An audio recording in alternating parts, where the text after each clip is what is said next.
ये माँ चाहे तो बेटे को ध्रुव और प्रहलाद बना दे, और माँ चाहे तो बेटे को रावण कुंभकर्ण बना दे। माँ के हाथ में ही संस्कार के बीज होते हैं बच्चों के हृदय के खेती पर बोने के लिए। माँ जो चाहे वो बना सकती है अपने बच्चों को। इसलिए पुरुषों का काम कम, माताओं का काम ज्यादा। पुरुष घर पे कम रहता है, पुरुषों का भी है तो 50-50 कि पुरुष भी अपने बच्चों को संस्कार दे, माँ भी दे, पर माँ ज्यादा जिम्मेदार रहे बच्चों के प्रति। बच्चों की गलतियां दबाए ना। यदि गलती एक दबाई तो कल दूसरी करके आएगा, क्योंकि उसे पता है कि मां थोड़ी कहेगी, किसी से थोड़ी मारेगी, थोड़ी डांटेगी। आपका अधिक लाड़, अधिक प्यार आपके बच्चों को बिगाड़ देता। शास्त्र कहते हैं कि पालयेत पंचवर्षाणि, 5 वर्ष तक बच्चे से बड़ा लाड़ प्यार करो। उसके बाद जब बच्चा बड़ा हो जाए, अर्थात 5 साल का पूरा 6वें साल में लग जाए, तो बच्चे को थोड़ा आंख दिखाना शुरू कर दो। क्या दिखाओ?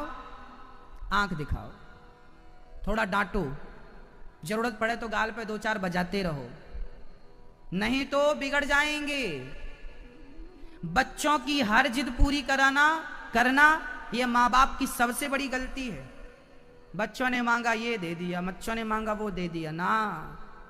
आपके पास पैसा है तो बहुत कुछ देंगे, बिगड़ जाएंगे। बच्चों को यह ना लगे कि हमारे मम्मी पापा बहुत अमीर हैं, उनको थोड़ा लगे कि भाई पैसे कहाँ से आ रहे हैं, मेहनत देखें उनको, तब वो पैसों को पहचानेंगे। नहीं उड़ाने में किसका बिगड़ रहा है। इसलिए थोड़ा सा सावधान रहिएगा।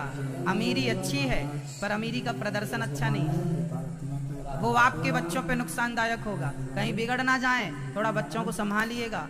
जो जरूरत है वही दीजिएगा, हर जिद पूरी मत करिएगा। यदि हर जिद पूरी होने लगी तो वो जिद कर करके आपसे बहुत कुछ ले सकते हैं, और आप एक दिन देते देते उन्हें गड्ढे में गिरा सकते हैं। जो उचित है वो तो दीजिए, पर जो अनुचित है वो ना दीजिए। बस मेरी माँ, अपने बच्चों को संस्कारवान बनाइए। और मैं उन बच्चों से कहता हूं, जिस माँ ने आपको इतना बड़ा किया है, उस माँ को आप संभालिएगा, उस माँ को आप संभालिएगा। छोटे थे आप लोग तो माँ के बिना सोते नहीं थे, माँ के बिना खाते नहीं थे। बड़े हो गए आप लोग तो माँ सो रही है कि नहीं, आपको फिक्र नहीं है अपनी माँ की। माँ जाग रही है या सो रही है, देखने तक नहीं जाते कि क्या चल रहा है माँ के जीवन में, खा रही है या मुखी सो रही है।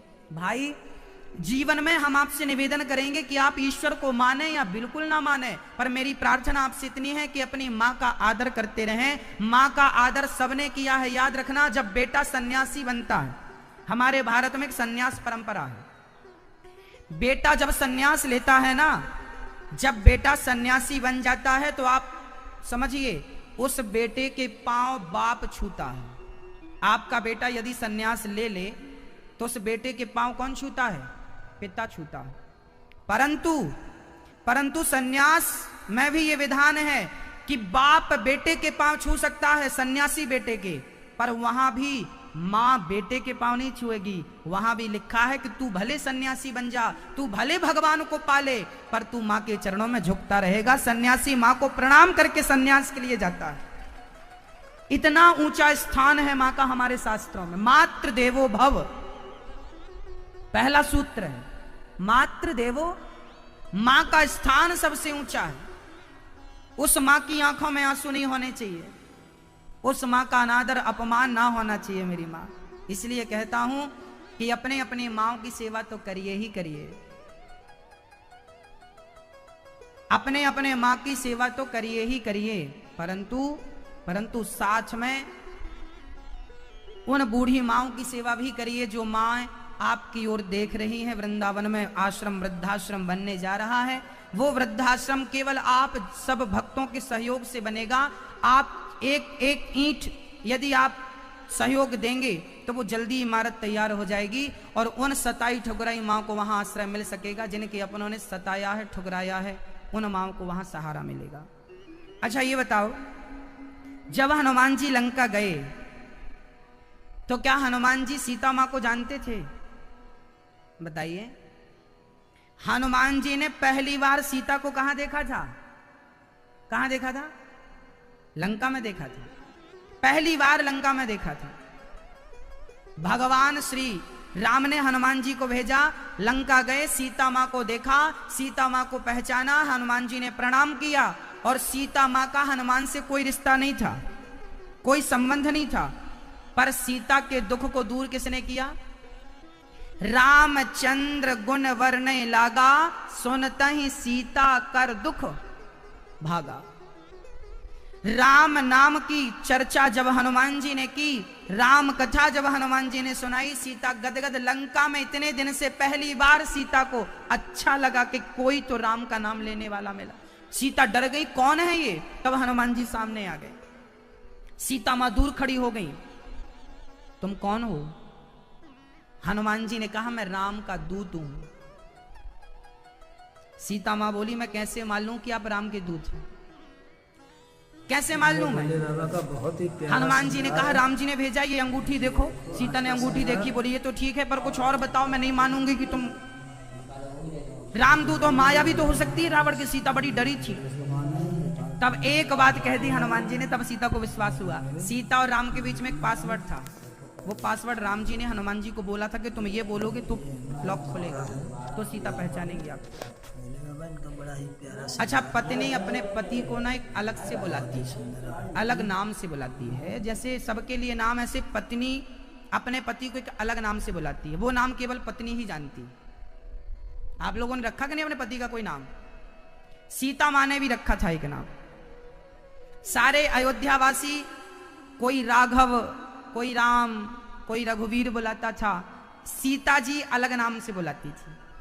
वो नाम केवल सीता को पता था। वो नाम यदि कोई लेगा तो पहचान जाएंगी सीता मां कि ये हमारा ही आदमी है।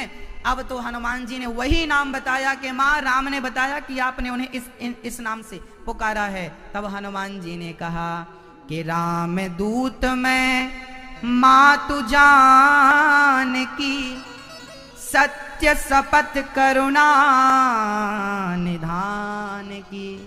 भगवान का एक नाम था करुणा निधान। क्या नाम था?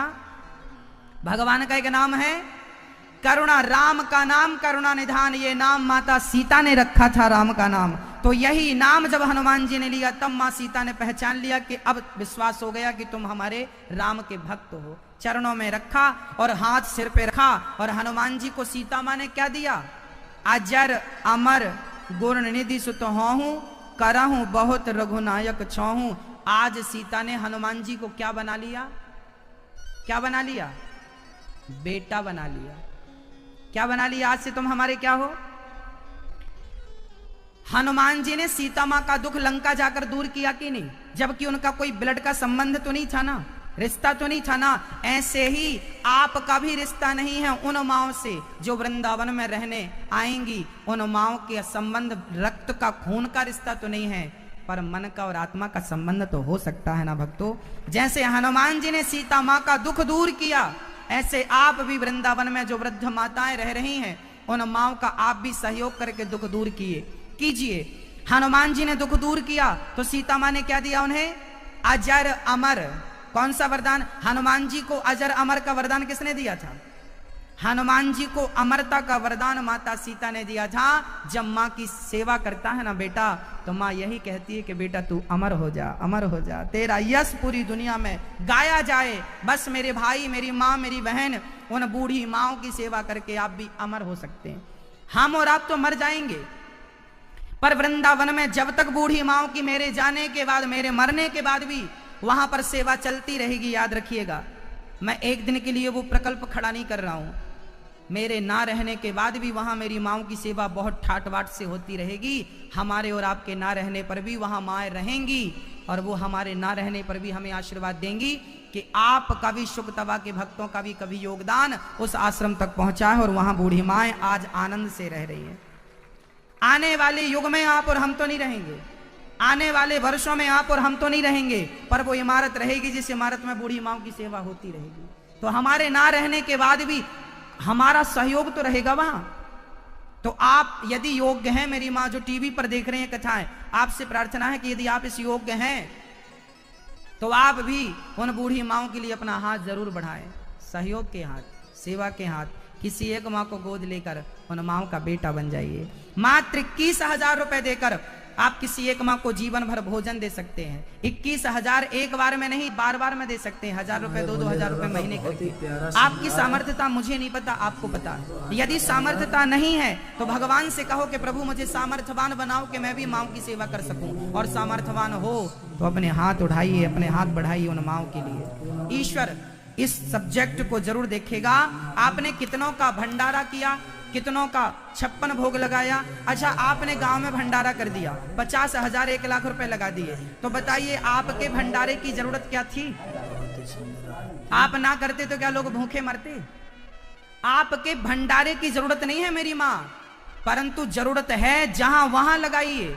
आप किसी एक माँ को 21,000 देंगे तो वो माँ एक बार नहीं, जीवन भर आपकी रोटी खाएगी, आपको आशीर्वाद देगी। वो भी एक भंडारा है, वो भी अन्नदान है, वो भी रोटी का दान है। अन्नदान बड़ा दान है। यदि सामर्थ्यता है तो जरूर अपने हाथ बढ़ाइए इस सहयोग में। श्याम कुमार साहू जी मंच पे आए। हमारे श्याम कुमार साहू जी, आपने एक माँ को गोद लिया है और आप आजीवन हमारे मेंबर बन रहे हैं, एक माँ को सहारा दे रहे हैं। बोलिए भक्त वत्सल भगवान की जय, जय श्री राधे श्याम। भक्तों, मनु जी महाराज के जो पुत्र श्री उत्तानपाद थे, उनके बेटा हुए हैं ध्रुव। पहली पत्नी के ध्रुव, दूसरी पत्नी से उत्तम। ध्रुव जी महाराज बहुत यशस्वी थे, तेजस्वी थे, पराक्रमी थे, बुद्धिमान थे। जब उनकी मां ने अपमान किया, ध्रुव जी रोने लगे। रोते रोते घर आए, मां से कहा, मां मैं इसलिए दुखी नहीं हूं कि मां ने मेरा अपमान कर दिया। दुख केवल इस बात का है कि उस मां ने आपका अपमान किया। मां ने बढ़िया बात समझाई, बेटा अपमान से कोई फर्क नहीं पड़ता। यदि आपने हमारा अपमान कर दिया तो क्या फर्क पड़ेगा? सुनने में थोड़ा अटपटा लगता जरूर है, बुरा लगता है, पर सच्चाई यह है कि यदि हम और आप समझदार विवेकशील हैं तो फिर हमें बुरा नहीं लगेगा, कोई बात नहीं। जो संत पुरुष होते हैं वो सम्मान को और अपमान को एक ही समझते हैं, अलग अलग नहीं मानते। और हम सम्मान और अपमान से ऊपर उठें। सम्मान और अपमान का जो हमने एक पर्दा डाल रखा है ना, कि ये सम्मान का पर्दा है, ये अपमान का पर्दा है, उस पर्दे से ऊपर उठकर देखिए। यहां पड़े रहेंगे तो कुछ हासिल नहीं होगा। ध्रुव जी को मां ने यही समझाया, बेटा तू अपने पिता की गोद में बैठना चाहता है, कुछ ऐसा कर कि तुझे परम पिता की गोद मिल जाए। ये छोटे छोटे बच्चों के लिए सबक है, शिक्षा है, सीख है, प्रेरणा है। क्या प्रेरणा? इतनी कि आप यदि सफल बनना चाहते हैं तो सुनीति ने कहा कि बेटा तुझे अपने पिता की गोद में बैठना है तो जा पहले परम पिता की गोद में बैठ। ये गोद तो नॉर्मल है, अर्थात जिन्हें सफलताएं चाहिए उन्हें कड़ी मेहनत करनी पड़ेगी। तो कड़ी मेहनत करेंगे तो क्या होगा? महंगी, आप जीवन में इतनी मेहनत करिए, अपने आप को इतना सफल बनाइए कि महंगी से महंगी चीज आपको सस्ती नजर आने लगे। ये तो बहुत सस्ती है हमारे लिए। इतना सफल बनाइए अपने आप। आपकी सफलता, जब आप सफल हो जाएंगे, ऊपर से देखेंगे तो सब छोटा छोटा नजर आएगा। अभी हम लोग छोटा सा घर हो जाए, छोटी सी गाड़ी हो जाए, ये हो जाए, वो हो जाए, गाड़ी और बंगले की शौक छोड़िए, अपने लक्ष्य को पाने के लिए चलते रहिए, चलते रहिए। ये बाद की चीज है। सुख देखिए, धन सबको मिलता है, आपकी चाहत पर निर्भर करता है कि आप कितनी चाहत रख रहे हैं, सोच क्या है आपकी, है ना मेरी माँ। इसलिए सफल बनना कठिन नहीं है, सफल बनने का लक्ष्य लेके चल पड़ना थोड़ा कठिन है। वो रास्ता में हम चल नहीं पाते, सफल हो नहीं पाते, मन भटकता है। ध्रुव जी महाराज को मां ने कहा, बेटा तुझे भगवान को पाना है। एक लक्ष्य, एक साधे शब्द है, एक उद्देश्य दिया मां ने, तुझे किसे पाना है? ईश्वर को। यहां वहां तू गोद, तू राज सत्ता, राजगद्दी, यहां वहां ताक झांक ना कर, तू ईश्वर को पहले पा। उससे पा लेगा तो फिर ये सब पाना नॉर्मल है। देखिए मां की शिक्षा, देखिए मां की विचारधारा, देखिए मां बेटे को संकीर्ण सोच ना दे, छोटी सोच ना दे। आजकल की माताएं ये कहती हैं बेटा तुम्हें नौकरी करना है। आज हमारे भारत की थिंकिंग क्या बन गई है, सारी मम्मियां सारे पापा अपने बच्चों को तोते की तरह रटा रहे हैं। अच्छा पढ़ो, तुम्हें सरकारी नौकरी करना है, तुम्हें नौकरी करना। क्यों नौकरी करना भाई साहब? नौकर बना रहे हो अपने बेटों को? नौकर, सरकारी नौकर क्यों बना रहे हो बच्चों को? सबको नौकरियां चाहिए। क्यों चाहिए नौकरियां? सबने थिंकिंग बना रखी है हमें नौकरी चाहिए। भाई तुम्हें नौकरी क्यों चाहिए? तुम अपने आप को इतना डेवलप क्यों नहीं करते, महान क्यों नहीं बनाते कि तुम नौकरी लो मत, बल्कि 25-50 लोगों को नौकरियां दो। नौकरियां लीजिए मत, नौकरियां देने के योग्य बनिए। यदि आपने पहली धारणा बना ली हमें नौकर बनना है, तो नौकरों को कितना मिलेगा? कितना कमाओगे? महीने का लाख रुपए कमाओगे ज्यादा से ज्यादा। नौकर बन के लाख रुपए कमाने से अच्छा है मालिक बन के 50,000 रुपए कमाइए ना। दूसरों को दीजिए रोजगार, अपनी सोच को विकसित करिए, नौकरियों के चक्कर ना काटिए। मम्मी पापा बस बेटा नौकरी कर लो, सरकारी नौकरी मिल जाती तो अच्छा हो जाता। नौकर, इतना पढ़ाई की नौकर बनने के लिए? विचार तो करिए। मुझे लगता है नौजवान, मेरे नौजवान देश भाइयों को नौकरी की खोज नहीं करनी चाहिए, अपने आप को सफल बनाइए। हमारे पड़ोस में चाइना है, चाइना में चाइना में घर घर में, हमारे यहां पे छोटी छोटी चीजें जो आप खिलौने और ये और वो कैलकुलेटर जैसी छोटी छोटी चीजें आप खरीदते हैं, चाइना में छोटे छोटे बच्चे कैलकुलेटर बनाते हैं। आज हमारे भारत के बच्चे मोबाइल इनको पकड़ा तो सब जानते हैं मोबाइल में क्या डाउनलोड करना, क्या गेम। छोटे छोटे बच्चे मोबाइल बहुत बढ़िया चला रहे हैं। आपको आश्चर्य होगा कि चाइना के बच्चे, हमारे देश के बच्चे मोबाइल चला रहे हैं ना, विदेश के बच्चे कंप्यूटर चला के सॉफ्टवेयर बना रहे हैं। बड़े बड़े आविष्कार छोटे छोटे बच्चे कर रहे हैं। उन्हें आने वाले भविष्य की शिक्षाएं अभी से प्रदान की जा रही हैं, उन्हें मजबूत किया जा रहा है, स्ट्रांग किया जा रहा है। और यहां हमारे बच्चे अभी मोबाइल गेम पे ही लटके हैं। हमारे भारत के बच्चे अभी गेम खेल रहे हैं। अच्छा, मैंने सुना है पबजी करके कोई गेम होता है। मैंने कभी देखा नहीं है, ना कभी मैंने देखा ना खेला, ना मेरे को खेलने का अनुभव है उसका। मैंने सुना है कि पबजी नाम का कोई गेम होता है क्या भाई? पबजी करके कोई गेम होता? माताएं देखो, माताओं को ही पता है ये गेम। पता है क्या करता? मैंने सुना है कि इसमें मार धाड़ बहुत चलती है। क्या डिसुम डिसुम डिसुम डिसुम डिसुम डिसुम। अब सोचिए कि छोटे छोटे बच्चे यदि पबजी गेम खेलेंगे तो मारने काटने के संस्कार बचपन से मिल रहे हैं कि नहीं? ये भले मोबाइल पे खेल रहे हैं पर थिंकिंग तो वही बन रही है ना कि इसको मारना है।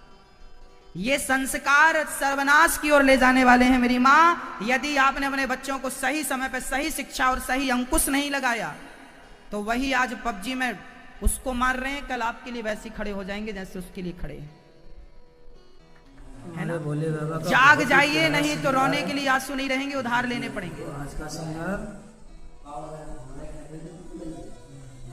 बच्चों को बचाइए गलत संगत से, गलत चीजों से। ध्रुव जी महाराज को माँ ने सही शिक्षा, सही प्रेरणा दी। माँ बेटा जाओ भगवान को पाओ। ध्रुव जी ने कहा माँ भगवान कहाँ है? ईश्वर कहाँ है? माँ ने कहा बेटा सब जगह है। यदि है तो दिखाई क्यों नहीं पड़ता माँ? अच्छा, ये प्रश्न बड़ा अद्भुत है। यदि ईश्वर है तो फिर दिखता क्यों नहीं? आज हम दिखाएंगे आपको। अच्छा ये बताओ, आपके हाथ में बैक्टीरिया है अभी या नहीं? हाँ या ना? हाँ है। आपके हाथ में बैक्टीरिया है, क्या नजर आ रहे हैं किसी को? कैसे नजर आएंगे? क्या इन आंखों से नजर आएंगे? एक यंत्र होता है, माइक्रोस्कोप बोलते हैं उसे, सूक्ष्मदर्शी यंत्र बोलते हैं। एक यंत्र होता है मेरी माँ बहन, वो यंत्र से यदि ये देखा जाए ना तो आपके हाथ में आपके आसपास बैक्टीरिया नजर आते हैं। बैक्टीरिया गंदी चीज होती है, गंदा हो बैक्टीरिया।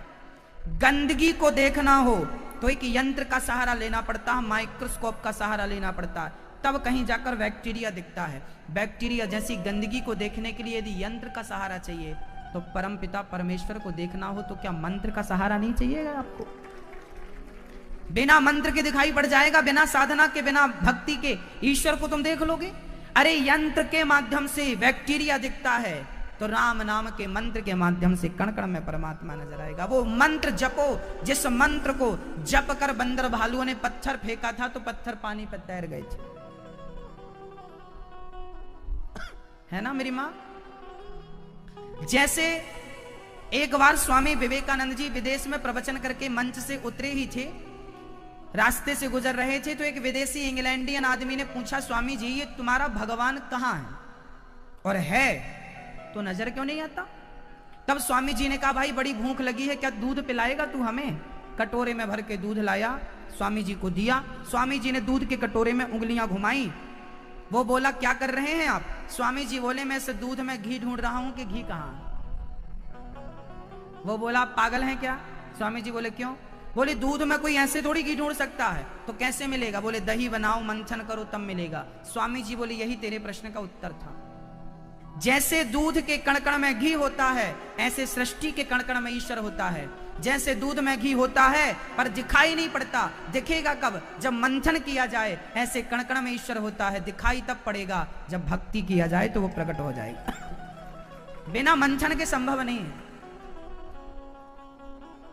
बस भक्तों, ईश्वर संदेह का, यदि आप ईश्वर पर डाउट करते हैं, संदेह करते हैं, तो वो संदेह कोई दुनिया में आपका संदेह ठीक नहीं कर सकता, अर्थात आपको संदेह से निकाल नहीं सकता। ईश्वर संदेह का विषय नहीं है, श्रद्धा का विषय है। जो विषय है ही नहीं, आप उस पर विचार करें तो मिलेगा क्या? ईश्वर केवल श्रद्धा का सब्जेक्ट, प्रेम का सब्जेक्ट है, तर्क का, कुतर्क का। स्वामी विवेकानंद जी का नाम भी नरेंद्र था, वो भी बहुत तार्कीय थे, नास्तिक थे स्वामी विवेकानंद जी। पहले जब अपने गुरु के पास पढ़ने गए, गुरु रामकृष्ण परमहंस, तो रामकृष्ण परमहंस से पूछा था स्वामी विवेकानंद जी, क्या आपने ईश्वर को देखा है? तब विश्वास से श्री रामकृष्ण परमहंस ने कहा था, हाँ नरेंद्र, मैंने देखा है, तू भी देखेगा। उस देखने की ललक से स्वामी जी बैठ गए और कड़ी साधना करके रामकृष्ण परमहंस ने ईश्वर का साक्षात्कार करा दिया विवेकानंद को। और जब नरेंद्र का विवेक जागा, तो नरेंद्र से विवेक जागने के कारण नाम पड़ गया विवेकानंद। जो अपने विवेक में आनंद का अनुभव करता, उसी को विवेकानंद कहते हैं। डाउनलोड हो गया सारा ज्ञान, श्री रामकृष्ण परमहंस जी ने दे दिया। धन्य है वही विवेकानंद, पूरी दुनिया में धर्म का परचम फहराते हैं। ध्रुव जी महाराज घर से निकल पड़े, पिताजी दौड़े दौड़े आए, बेटा मत जाओ मत जाओ, मैं तुम्हें राजा बनाता हूं, 5 गांव का 10 गांव का आधा राज्य ले लो, लालच देने लगे। ईश्वर की प्राप्ति में सबसे बड़ी बाधा है धन। क्या बाधा है? धन। अच्छा, धन छूटता नहीं है। ये धन कब छूटता है? पूरी जिंदगी आदमी धन धन धन धन धन धन धन धन, कब तक? बोले, जब तक निधन नहीं हो जाता।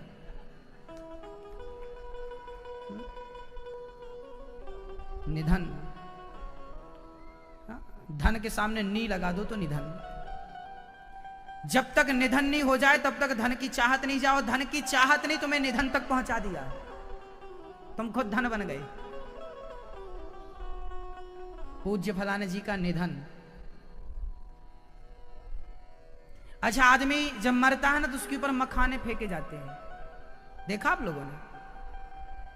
मरे हुए आदमी के मखाने फेंके जाते हैं। क्यों फेंके जाते हैं? मखाने इसलिए फेंके जाते हैं कि देख ले दुनिया, देख लो दुनिया वालों, और वो भी देख ले जो मरा पड़ा है, देख खोल के आंख। तू भी बड़ा फूला फूला घूमता था इसी मखाने की तरह, देख आज तेरे ऊपर मखाना पड़ा है। जैसे इंसान फूला फूला घूमता है, मखाना भी फूला रहता है। हाँ, इसलिए मखाने फेंके जाते हैं। क्यों? क्योंकि तू भी बहुत फूला था, मेरा ये फूला था। मखाना भी फूला रहता है, तो फूले को फूला दिखाते हैं, जैसे कांटे को कांटा निकालता है। तो भी फूला, ये भी फूला है, देख। अच्छा, मरे हुए आदमी के ऊपर ना पैसे भी फेंके जाते हैं, राम नाम सत्य पैसे। आप क्या फेंकते कि नहीं फेंकते? क्यों फेंकते? कभी सोचा आपने? इसलिए फेंकते हैं दुनिया वालों देख लो, और दुनिया वाले बाद में देखेंगे, पहले तू देख जो मरा पड़ा है। तू बड़ा धन धन पैसा पैसा करता था, आज तेरी छाती में पैसा पड़ा है, तेरी हिम्मत है तो उठा ले, 1 रुपया नहीं उठा सकता तू। जिसके लिए पत्नी से, पति से, परिवार से, माँ से, पिता से झगड़ा करता रहा, आज वो पैसा तेरी छाती में पड़ा, उठा ले, तेरी ताकत है तो। लेना लेके जाना कुछ नहीं, उसके लिए मरे जा रहे हैं।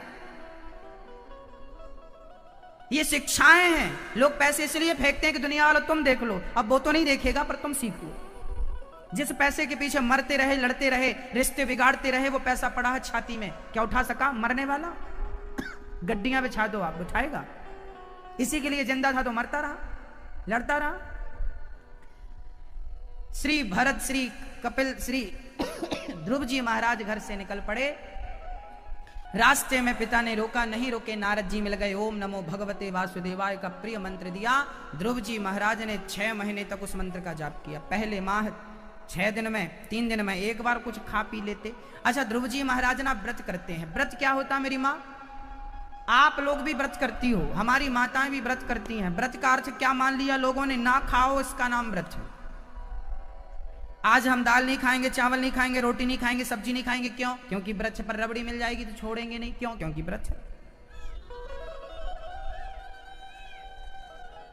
व्रत की परिभाषाएं लोगों ने अपने हिसाब से कर ली, अपने मन मर्जी के हिसाब से। जो अच्छा लगेगा वो करेंगे, जो नहीं लगेगा नहीं करेंगे।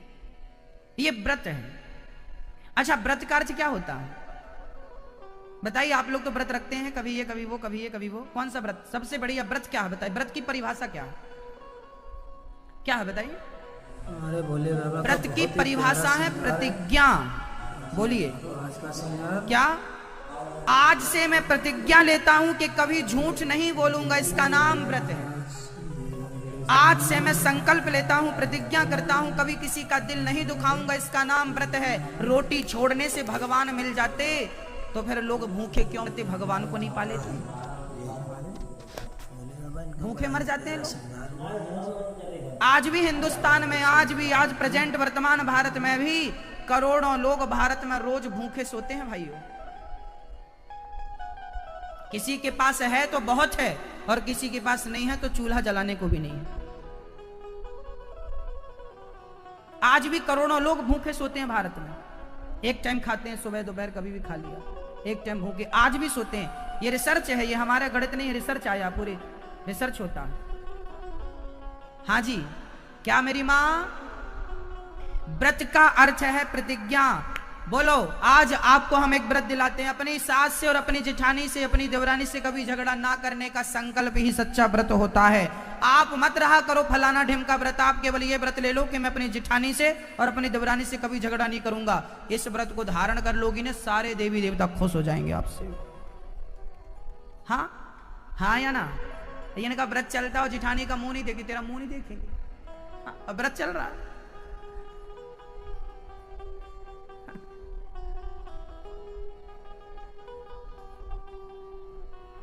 पता नहीं किसे खुश करना है। मैं कह चुका हूं, इंसान में ही भगवान देखा करो। इंसानों को खुश कर ना पाए, तुमसे पत्थर खुश होंगे? हाँ? तुम्हारी जेठानी, तुम्हारी देवरानी, तुम्हारी माँ तुमसे खुश नहीं हो पाई तो पत्थर को तुम खुश कर लो। वो बेचारा कुछ बोलता नहीं है इसलिए उसे सब देते रहते हैं। सास बोलती है तो पानी नहीं मिलता, पत्थर बेचारा साइलेंट है तो सब उसी को देते हैं, लो तुम सब खाओ। भाई मेरी मां, व्रत का अर्थ है प्रतिज्ञा। आओ आज हम एक व्रत लेते हैं। उठाओ हाथ मेरी माए, उठाओ हाथ सब लोग। कहो आज से हम अपनी जेठानी से, देवरानी से, सास से, बहू से कभी झगड़ा नहीं करेंगे, कभी किसी को अपशब्द नहीं बोलेंगे, कभी किसी का दिल नहीं दुखाएंगे। आज से हम व्रत लेते हैं कि कभी किसी का दिल नहीं दुखाएंगे। ये व्रत चालू कर दो, यही है सबसे उत्तम व्रत। रोटी छोड़ना इसे व्रत मान रखा है। शुक्रवार का व्रत रखती हैं हमारी माताएं। शुक्रवार के व्रत में खटाई नहीं खाती। खटाई नहीं खाती ये तो ठीक है, पर उन्हें पता ही नहीं अभी तक कि खटाई कहते किसे हैं। खटाई क्या है बताओ? नींबू, आम, इमली, दही, छाछ, लस्सी, आपने खट्टा बोलते हैं, ये खट्टा है ही नहीं। कौन सी खटाई तुलसीदास जी ने कहा है? तुलसीदास जी कहते हैं जल उपाय सरिस बिकाय, देखा हूं प्रीत की रीत भली, बिलग हों ही रस जाय।